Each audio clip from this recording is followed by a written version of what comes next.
Wow. So Diego built that fancy new intro. That's pretty cool.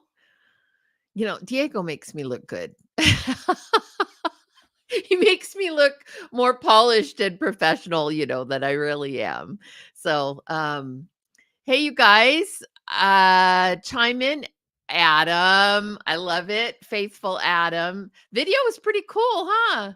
It's like, yeah, it makes me look like I actually might know what I'm doing. Imagine that. Oh goodness. How are you, Adam? How are things? Have you been busy or are you in between things? How is it for you right now? Hi, Sam. Happy Tuesday. Happy Tuesday. Uh-oh, no audio. Okay. Let's see. Oh, Diego hears me. Okay, so maybe the audio might be on your side because I think Diego's saying he can hear me, Sam can hear me. So maybe Adam go out and come back in and see if that helps. Okay, Charles, great, awesome, thank you. Good to see you guys. Hi, Robin. Adam's gonna reboot and come back in. Don't leave us. Hi, Tanya. You're in Branson for an audition. Oh, good. Hope to catch up later tonight, but caught you for a minute. Yay. Good luck, Tanya. Everyone say a quick little prayer for Tanya that she will be calm and that she will have all of the recall and the energy and that she will be able to just release it and have peace about the audition and whatever happens after that. I know John, he built that like drums, everything. Like I said, he kind of makes me look better than I am. So that's good. I need that. I've needed that for a long time. Happy holidays, Holloway Nation. I know you might see I have a couple of little Christmas trucks in my background here. Little trucks hauling Christmas trees. There's one right there too. And then I have my snowflake earrings on and my Christmas nails. You can't tell, but there's a little candy cane on my finger. So, yes, I'm very into Christmas and I'm excited, but I just can't believe how fast it's gone. So today is the 12th and Christmas is only 12 days away. Well, we open presents on Christmas Eve and go to church on Christmas Eve. So I'm always thinking the 24th, but anyway, 13. John, I love it. I almost thought I was on the wrong site because of Diego's magic. I love it. It's so true. I know when it came on, I was also like, "Oh, okay, this is new." Um, oh, Monas, thank you. That's very nice of you. That's very nice of you. I look like I have some like fur thing on, but actually it's just a really warm, cozy shirt because it is kind of cool here. And I'm one of those people that keeps my house really, really cold. And like the other day, I woke up and it was 58 in the house because I love being underneath a blanket. And so I'd rather have the fireplace on and be under a blanket than to have it really warm in the house. So I tend to, in the winter, love these kinds of cuddly things. So anyway, hi Ivy from Charlotte. We have lots of uh lots of Charlotte peeps, including Diego. And I work with a producer who's out of Charlotte, Gary Wheeler, who's awesome. So I have a place in my heart for Charlotte. Sorry, I had a cold and got a little sick last week, and so I'm pretty much over it. But every once in a while, you might see me sniffle a bit. Um, Dahlia, hi Dahlia, you missed the intro. Diego's going to play it at the end for anyone who missed it. His magic touch, his beautiful work. Man, Diego, if I don't say it enough, I love you so much just for all you do for all of us, all of your clients. Actually, all the community as a whole, not just those people who are officially your clients, but for all of it. Yes, teamwork. There you go. Okay. Before I forget, I do wanna tell you that, this is gonna be the last Tuesday until the end of the year. So, which is really only 2 Tuesdays that will, be taking off. So today's the 12th. We won't be here the 19th or the 26th, but we will be back January 2nd. That would be the plan. But we'll post announcements on my page and on Diego's page just to confirm when we're coming back live and maybe what our plans are for the first few weeks. So for the next 2 weeks after tonight, we're going to take our Christmas break and then come back for an amazing new year. And that way we can start the new year together and we can look ahead and be hopeful. And um, yeah, just a new year always brings all kinds of new opportunities. And, we'll see what comes. And so just keep that in mind. And then the second we'll be back. So, hi from Virginia. Hi. Woohoo. Um, 2024, Robin. That's awesome. Charles and John, like bummer, sad face. I'll be thinking of you though, because on Tuesdays I automatically think of you guys. So you will be in my heart. Okay, so I want to jump into questions, and I did see one. Antonio Watts. Hello from New York City. How do I get cast on The Chosen? We've gotten this question several times in the past, but I will answer it. I want to address it again just because it is one of the questions I get asked a lot. John, you're so cute. It's one of the questions I get asked a lot, which is how do I get cast on The Chosen? So the question really is, how do I audition for The Chosen? Because there is no rules or formula for getting cast on The Chosen, but as far as auditions, so season 5 is what they'll be starting to shoot in April. And that means casting will likely start the beginning of the year. I would say maybe towards the end of January, middle to end of January, it would start casting. If it's going to be the way it has been the last seasons, there's 2 different sets of breakdowns that go out. They all have the same information, but they go out differently because it's such a huge job that we, in the past seasons, have divided it up the past couple of seasons geographically. So, I'll just speak to last season. Tony Brock and Sally Allen, Brock Allen Casting, they're the casting director partners on The Chosen. They're based out of Austin, or their company is based out of Austin. And so they handle basically the middle of the country, which would probably cover a lot of you because they end up covering Atlanta as well. And then I cover LA, West Coast, New York, East Coast. I have to remember who did Canada, but we go out to Vancouver, Toronto, and then I cover Europe. And so we put out different breakdowns. So you'll want to look for breakdowns from both offices. Keep in mind, not just my name, Beverly Holloway Casting, but keep in mind Brock Allen Casting, Tony Brock and Sally Allen for breakdowns. Tell your agents to look for breakdowns from those offices. I will try to keep you informed, I will keep you informed when I know that breakdowns are going out so you guys can specifically know to start looking for it and to call your agents and let them know. Now, something I oh, Emily, you're so cute. I'll come back to that, but thank you. Emily says she saw me in The Perfect Christmas, which it came out December 8th. Hope you guys are enjoying it. And it's not playing in my city yet, so I haven't been able to go to the theater to support it. But wonderful people behind that movie and great hearts, and it was a very enjoyable set to be on.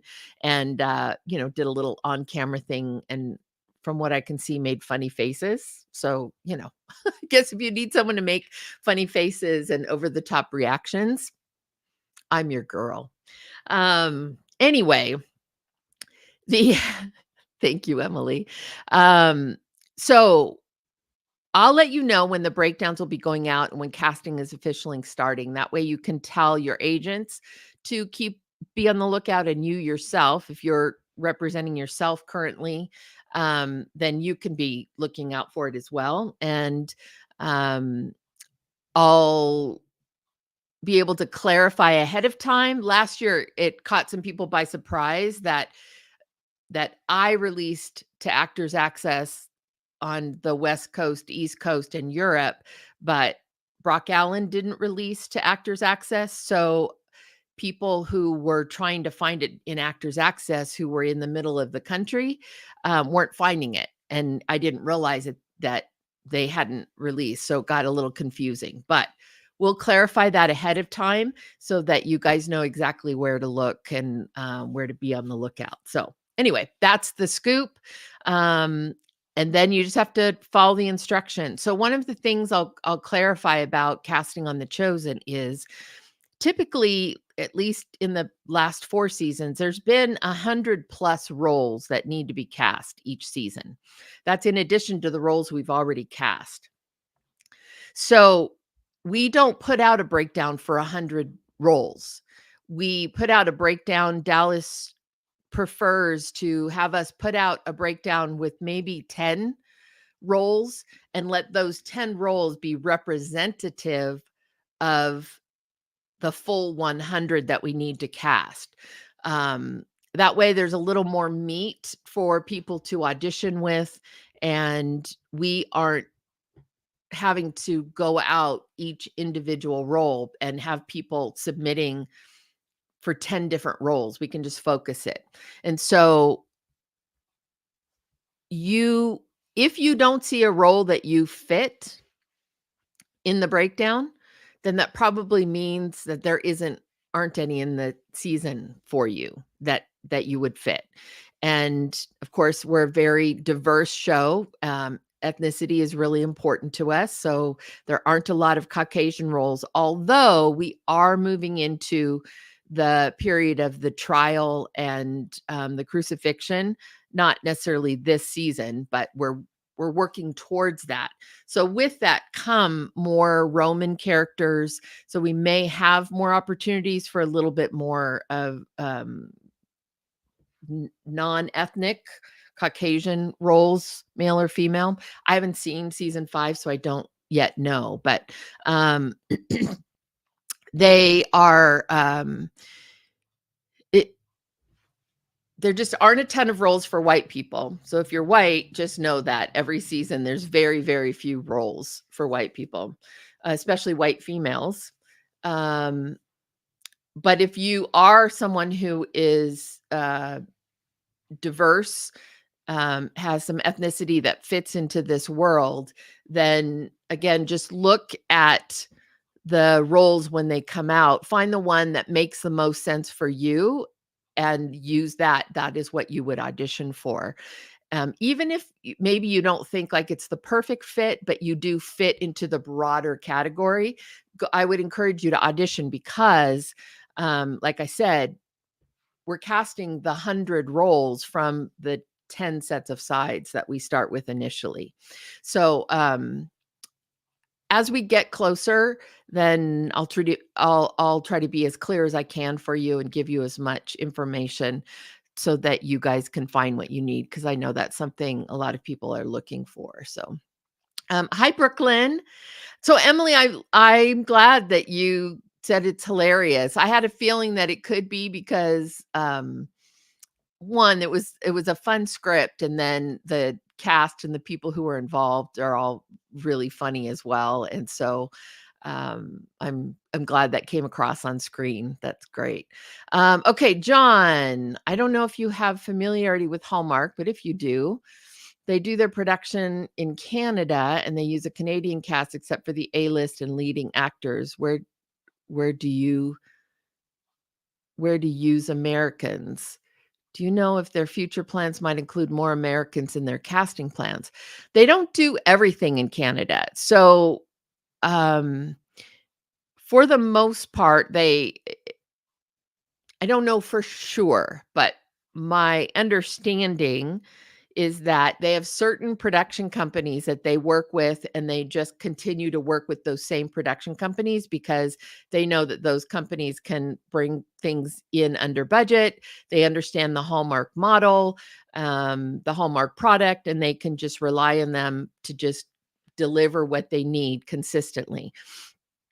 Now, some of those production companies are probably up in Canada, but I also know they do a fair amount of Hallmark stuff in Salt Lake City. Um, so it's not that everything is Canadian. Now, the strike didn't help very much because as an alternative, production entities went to Canada because of America SAG strike, so they could go to Canada and do Canada productions and cast and bypass the strike and still be able to put out content. The bummer of that is you kind of go up there and you're like, "Oh, this was pretty easy. Okay, well, we'll just keep going up there." I don't think long term, I think it'll balance out again, but I do think several productions shifted up to Canada for that reason through the period of the strike and probably through the end of the year, just because until they ratified it, there just wasn't absolute assurance that everything was going to go through. But so they aren't 100% Canadian. It is a mix of American and Canadian production entities. But there are reasons they go to Canada because sometimes there's some significant cost savings and incentives. So I'm sure it's a mix of those things. I meant to say, uh, do use Americans in leading roles? Yes. But if you're not a lead actor, they hire Canadians. Yeah, if they're Canadian. So the way that the Canadian production incentives work is that when you take a production and go up to Canada for your production and there's incentives, you're going to benefit from the tax incentives or production incentives that they have up in Canada. Well, they'll only extend those incentives with certain parameters. And one of those parameters is a large majority of the cast have to be Canadian actors.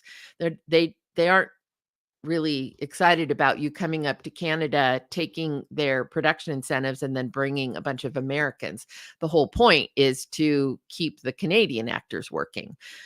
Just like that's the reason we have, US incentives. So there are specific percentages that have to be covered by Canadian actors. And it's not just like a certain number of roles. It has to do with the total number of work days and the presence within the film. So it gets technical. I won't go into all of that, but that's why you see that. That's why they hire Canadians over Americans because they have to qualify for the incentives. Yes, there's usually one or two roles that they can bring from America, but there are also a good amount of Canadian actors who either work between Canada and America, and so they are familiar faces in both places. And obviously, those are the ideal for them because then they get their incentives. They're putting Canadian actors to work, but they still have some play in the American audience as well. So, so yeah, that's why they can only bring one or two roles over. And usually if they're going to bring someone from America, pay the money to travel them, house them, per diem, all those things, it's going to be because they bring something to the table with regards to an audience or familiarity or a recognizable face. They're not going to spend the money to bring Americans over who don't have anything to bring to the table as far as those things go. So, do you know of any upcoming projects that might have auditions for minors? That's a really broad question, and I don't. I suspect that there's going to be a lot coming in the first of the year because so many people were kind of sitting back and waiting to see what was going to happen. And then naturally, there's a lull at the end of the year through the holidays as everyone kind of focuses inward and focuses on family and the holidays and celebrations and things. And then you kind of start the year off with a bang and jump right into work and things are buzzing. Typically, that's the way it's been most of the time. Um, so right now, you're probably feeling a lull, at least theatrically. Commercially, we talked last week, a lot of people are saying that they're really busy commercially right now, which is awesome. But theatrically, I don't know that there's a ton auditioning right now and for the next couple weeks. Um, but so as far as productions coming up, I don't know of any specific, although I would expect that there will be things starting up on in January and February. Um, and the one project that or two projects that I'm working on that I know I'll be doing the beginning of the year, unfortunately don't have minor characters. They're both kind of unique projects. Um, but I always say keep your keep your ear to the street as far as what I mean is the community. Ask that question. Make sure you're plugged into the various social websites that talk about what's coming up or who might be doing auditions, and just ask that question if anyone knows and who hears of what, who's doing what. So Brooklyn, how about the news of the new studio, The Wonder Project? It sounds so wonderful. Yeah, so it's interesting because, prior it's been John and Andy Irwin, the Irwin brothers. They've up to this point done all their films together, although they've done their films together, but in the last several years, they've started to sort of take different um emphasis within the projects they were doing. Sometimes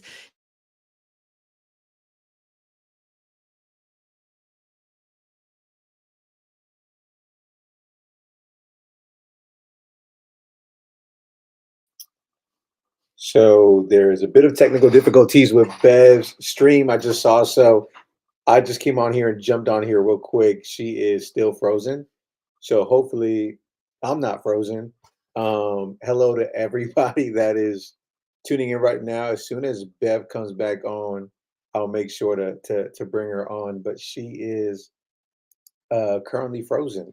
so so I'm on. So what's up, Charles? Yeah, oops is pretty accurate right there. As soon as I saw the lag, I jumped on. What's up, Mona? Man, Mona, good to see you. Brooklyn, what's going on? Okay, I think I see Bev back. All right, here we go. Let me bring her back in. was I gone? I guess I was gone? I Yeah, don't know. Was I gone? you were frozen. You stayed frozen like I this. went, Yeah. was it in a really good pose that everyone could screen grab and then use against me at a later date? So I just jumped on, but back to you. Okay, okay. I do realize I have several windows open. Let me close them so that I'm not creating as much of a conflict. And um, I don't know why. That was weird. Okay. Must have just been the internet temporarily. Okay, so where was I? Oh, the Project. So, yeah, in the last couple years, the two brothers sort of naturally were taking on different roles as opposed they for several years they were co-directors. And then like Jesus Revolution, Andy was an executive producer, but John was a co-director with Brett McCorkle. And then Andy was an executive producer on Unsung Hero, which I did and is coming out in the spring. But John wasn't as involved in that because he was off kind of prepping and doing um, Jesus Rev, so and other projects. So I think um, it's just been a natural sort of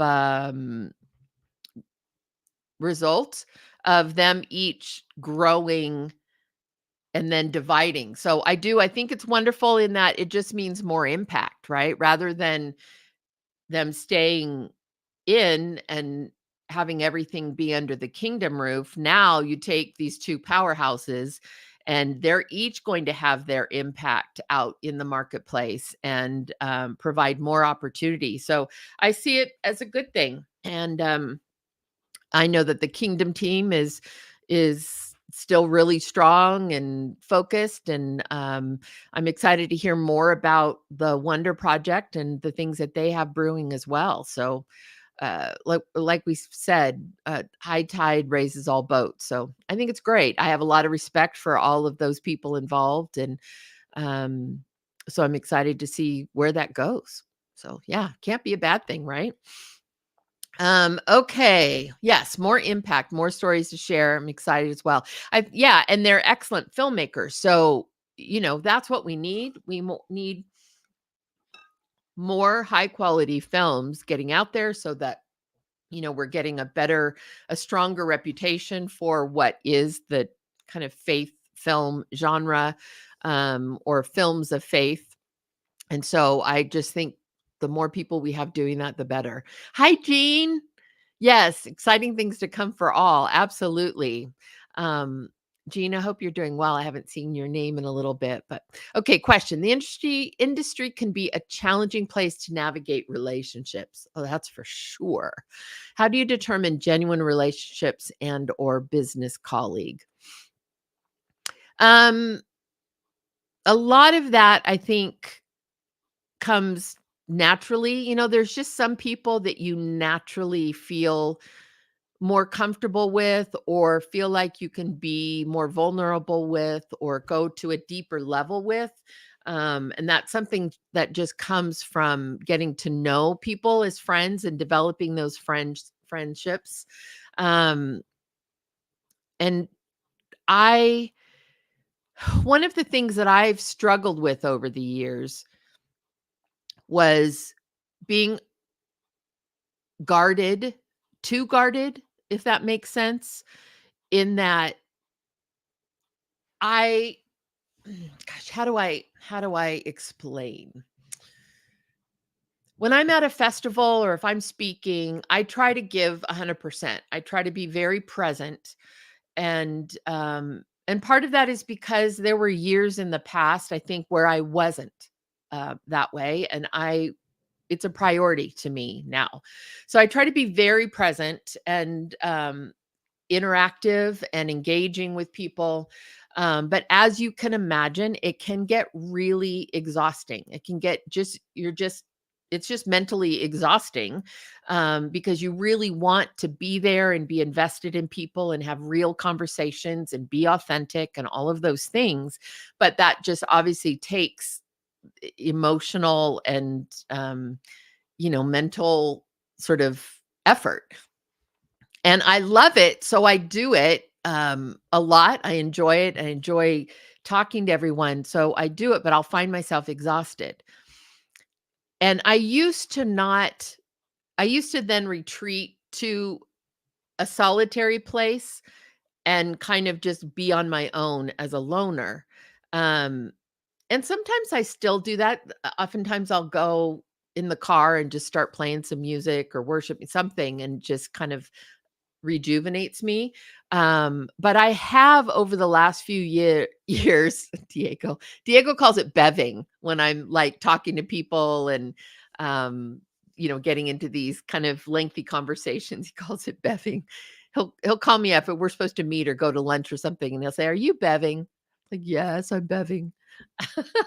um, anyway, it I have over the last few years understood that I think what God really had in this community for me was people, a group of people who I actually could, in those times, retreat with and let my guard down and be vulnerable and just relax and enjoy the friendships that I didn't have to go off and be alone.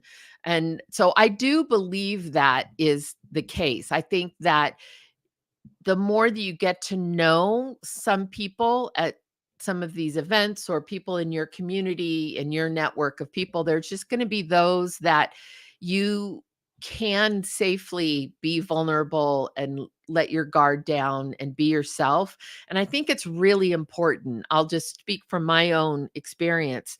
It's much healthier for me now that I do have those people that I can be that way with versus before when I was either fully on or fully retreated. Um, I think that God really intends for us to have that community. So I think it's not always easy, but you do get a sense of those people that you could just be yourself with and who sometimes don't want anything from you. They just you just want to go and have a meal and laugh, you know.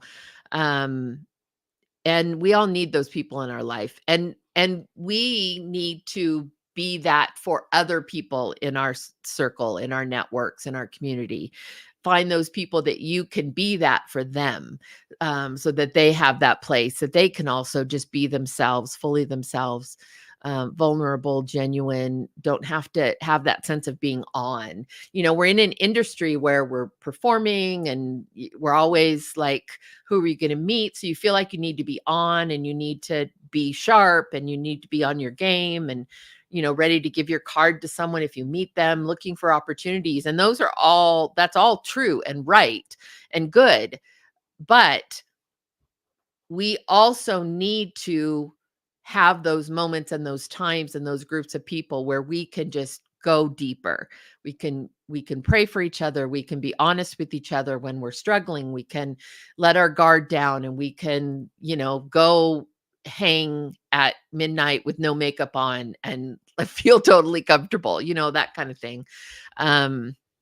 Yeah, Tina, just relax with no agenda. So, I would encourage you to find those people. I know for me it was hard. So if you're like me and I tended to be guarded because I felt like I always had to be on, um, finding those people has made a big difference for me. Um, so not only look for those people and, allow God to maybe sort of guide you to those people, but also be that person for others, that you have friendships with. So Brooklyn, I love this. Vulnerability used to scare me. I get it. Me too. Um, but through this acting career, God unlocked it for me and showed me I just need to show up and be me. It's so true. I really think that's one of the things. It's interesting because I think church in general, there can be a tendency to do the show up on Sunday morning and look your best and be ready and kind of walk through the day and people say, "How are you?" And you're like, "Oh, I'm good. How are you?" "Oh, I'm good." Deep down inside though, we're dying or there's something really big we're going through that we're actually really struggling. And we don't always feel like we can be vulnerable. I think it's the same in this filmmaking community that we're in. There's a tendency to feel like I can't show vulnerability because, well, I'll just speak for myself. I felt like I couldn't show vulnerability because vulnerability meant weakness. And if potential producers or directors or even actors saw me as weak, then they wouldn't hire me. They wouldn't feel like I was capable or um, that I wasn't like on my game or strong or ready to go or sharp. And so I felt like I just always had to be on and always had to look strong and always had to look capable and all of that. But the reality is it's not sustainable. It just isn't sustainable. It wasn't for me. I don't think it is for anybody if they're really honest, if we're really honest with our um with ourselves.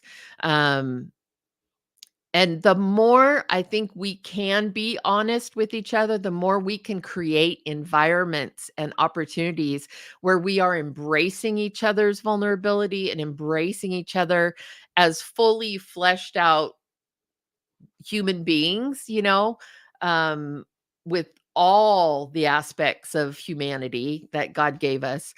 The more that we're doing that, the better we are going to be as a community, I think. So yeah, vulnerability can be very hard because, at least for me, at one point, I thought it communicated weakness.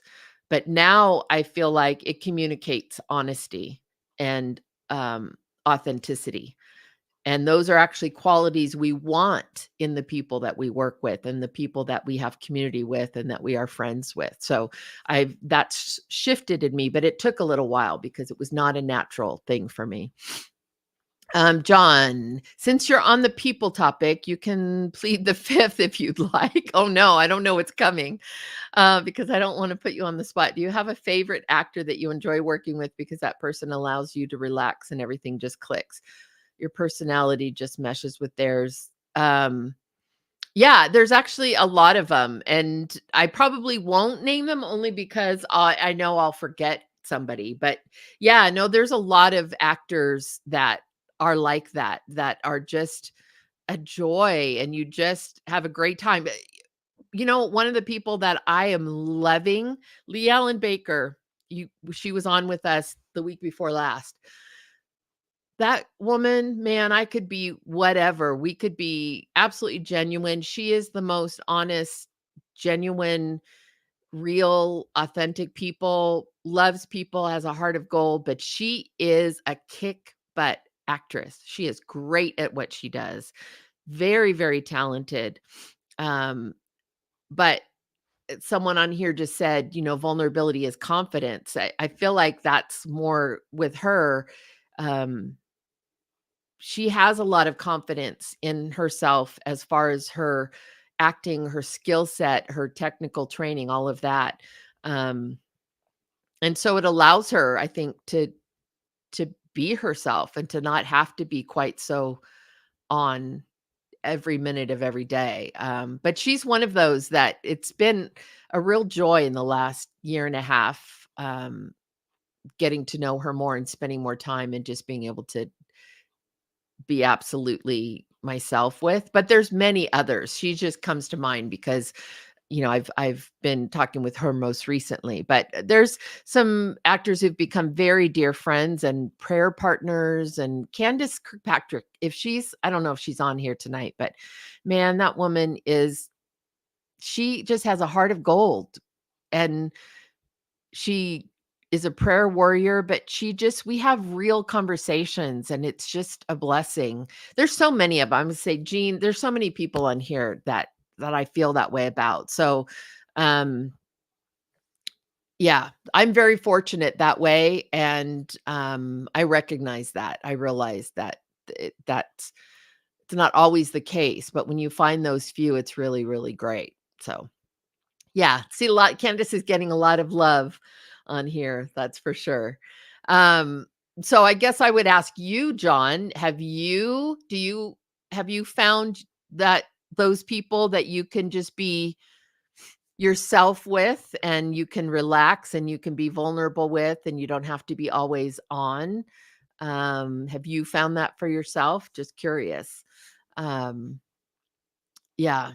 Love you too, Jean and Tina. Yeah, Tina, we've had some great conversations as well and some real meaningful time together. It's wonderful. We're very fortunate, for sure. Um so yeah, I hope you have, John. I hope you have found your peeps because it definitely makes life easier for sure. Okay, Diego, do you have any other questions? How many headshots? Let's see. How many headshots does an actor need? Seriously or serious? I thought you were like, seriously? No, serious, funny, submit based on the part. Okay, so headshots. For theatrical is different than commercial. Commercial headshots are a little more on the nose and a little more broad in your expressions oftentimes. Um, and so commercially, you would definitely want like kind of those broad categories of soccer mom, um, wacky secretary, best friend, medical professional or business professional, those kinds of broad categories. Um, you can do headshots that fit that, but theatrically, you don't do that. You don't want to get so category specific necessarily. You want to be more mindful of who you are as an actor and the kinds of roles you can authentically play and portray, and not I, I've said this before. Need um I don't need to see you in a lab coat with a stethoscope to know you can play a doctor. So all I would want to see is a headshot where you are a little more professional looking, but it doesn't even mean like a business suit. It just means a little more of a contemplative or serious or dramatic kind of a look, that you look like someone who could have that sort of authority, a doctor, a lawyer, a CEO, anything like that. So think in those broader terms theatrically. So I don't think you need a million headshots theatrically. Talk to your commercial agent, let them tell you what they need, but theatrically, I would say you probably want at least 2, maybe 3. Um, but I don't think you need a ton more beyond that, in my opinion. And you want something that is more lighter in nature. It doesn't have to be comedic, meaning you're doing something goofy or you're doing something funny or you'll have the wild glasses that says, "Hey, I'm funny, I'm comedic." No, but there's a lightness to it. A sense of I'm not dead serious all the time, just sort of a life, a smile, physically a lightness to it in the color of what you wear, in the lighting. And then dramatic, it's kind of the opposite. It's more contemplative, it's more intense, it's more thought provoking. Um, and really, those are kind of just the 2 categories. And yes, you would submit according to the part, but it really is a matter of, is the role a more intense, serious role or, um, intellectual, something like that? Or is it a lighter, like I said, soccer mom, that kind of a role? And you would submit the headshot that worked best for that. Um, but if all you can do is get one really great headshot that is kind of a general use, then do that. Just make sure it's really, really great. But I would say best would be 2, maybe 3. Now, Jean, you're on here somewhere. Jean, what would you say? So Jean's an agent. So I would ask her what she likes her client, how many headshots she likes her clients to have. Because really the headshot thing that's an agent representative kind of thing, because when you submit, what you're submitting on the front of the submission is only one headshot. Now, I do like to click and see their other photos. And so it's great. If you have 5, 6, 7 photos, that's great, but I don't need 5, 6, or 7. And I understand that all of these cost money. So I guess I'm being mindful of the fact that if you don't have the money to go and do a session where you can have that many looks, then probably 3, I would say. But Jean is saying, I prefer 4 to 6 looks for theatrical. So there you go. When I click on a submission, obviously it's the main headshot that gets my attention. That's the most important one, is choosing that one that you're going to put forward. But I do like to click on that and see other shots. So that makes sense, 4 to 6. So So yeah, there you go. I'd like to see probably, like I said, at least 2, 3 at the minimum, and then if you have more, that's great. But I understand they cost money, so just balance that out. But so 4 to 6, that's the answer. I love this that you're here, Jean, because it's kind of like we get the duo. Um, sorry, my voice is getting scratchy. I saw on here Diego mentioned um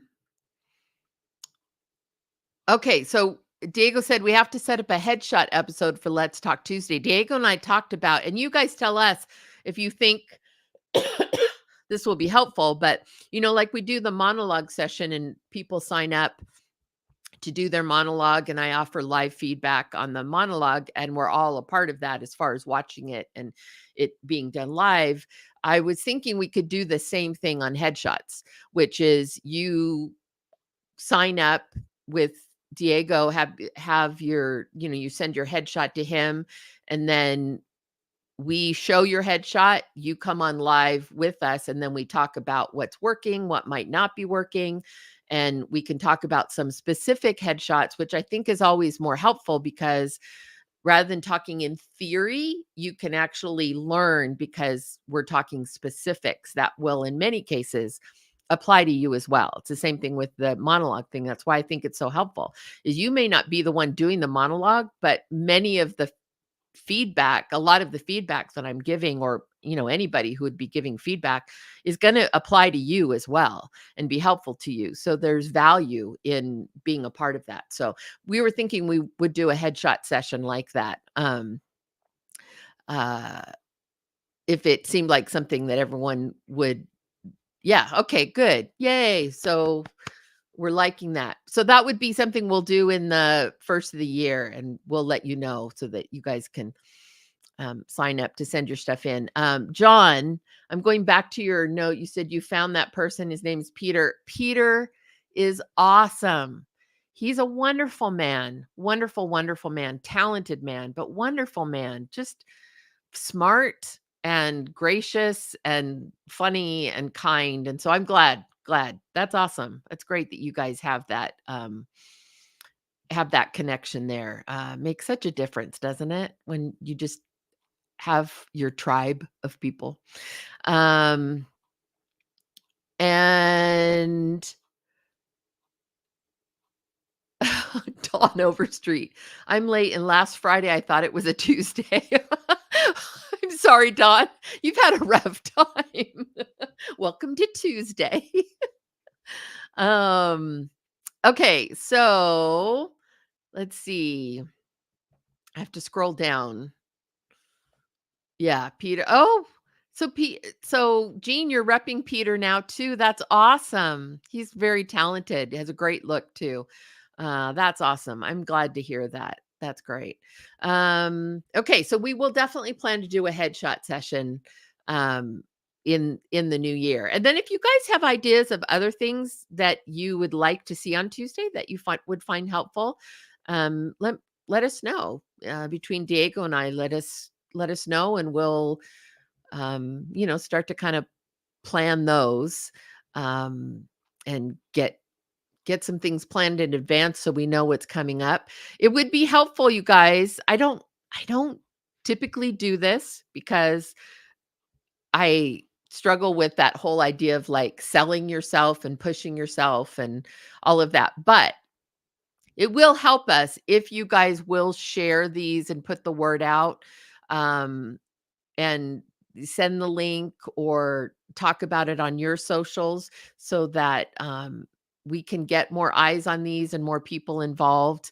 That would be great if you would do that. And I'll get better about mentioning that and providing tools for you guys to help get the word out as well. But that is something I should be doing, the whole subscribe, all those things. I'll get better. So we're all learning. We're all learning and growing, right? Um, Brooklyn, that's very kind of you. Yes, thank you. I appreciate you sharing that out. That'll be wonderful. There we go. See, subscribe with the bell. That's Diego. I'm telling you, Diego's amazing. Um, it's thank you, Tina. That's great. And I wanted not only because I want our group to grow, but more of a presence will also just allows us to do some more things with what we're doing on our Tuesday night. So, but no matter how big we would grow, this will always be our core family. This will always be our core Tuesday night family. The ones that where we started off. Yeah, Grace. Diego is showing off. I love it. Halloween Nation, baby. I love it. That's great. I'm excited for the spring too, because there's new festivals coming up that we'll be at, and we'll again try to find those times where we can maybe schedule our Holloway Nation Tuesday night. Let's Talk Tuesday community, group time where we hang just us or go grab a meal or just find a place where we can just talk amongst ourselves. And continue to build our community with each other. So we'll keep working towards that as well. Diego, you know how I do. Absolutely. Beving. Hey, so I can't believe we're already towards the end. I feel like I don't know that I answered all your questions. Hopefully I did. But yeah, love you guys so much. I just wish you the merriest of Christmas. I hope that it's a meaningful season for you and that God meets you and touches you and speaks to you in a new way, in a fresh way this season. And maybe take some time to just sit by the Christmas tree with the lights on, play some beautiful music, and just let it be quiet and um, get out of the hubbub of everything and just steal away some time for yourself and just soak it in. It's a beautiful season. We have so much to be thankful for. Just the miracle that is Christmas. So, love you guys, and we'll be back the beginning of the year. In the meantime, I hope you're safe and healthy and that you have a wonderful, wonderful Christmas. I wish you a Merry Christmas. I wish you a Merry Christmas. I wish you a Merry Christmas and a Happy New Year. Love you guys. See ya. Bye.